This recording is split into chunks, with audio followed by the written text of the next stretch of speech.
জঙ্গলের ভেতর শান্ত সকাল। পাখির ডাক আর পাতার শব্দে চারপাশ ভরে আছে। বড় একটি হাতি তার বাচ্চা হাতিকে নিয়ে ধীরে ধীরে পথ চলছে।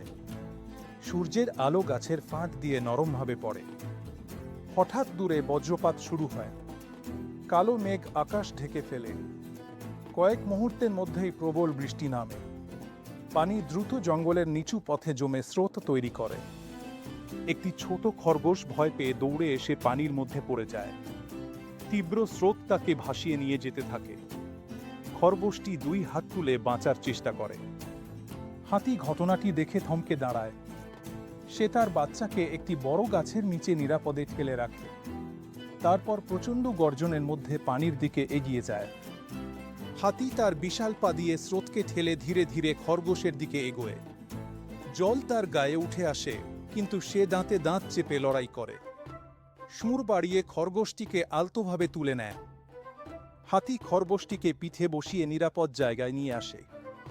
ভেজা খরগোশ কাঁপতে কাঁপতে হাতির দিকে তাকায়। হাতি তার সুর দিয়ে খরগোশকে মৃদু স্পর্শ করে শান্ত করে দেয়। শেষ দৃশ্যে বৃষ্টি থেমে যায়, রোদ উঠতে থাকে। হাতি ও খরগোশ একসাথে জঙ্গলের পথে ধীরে হাঁটা শুরু করে।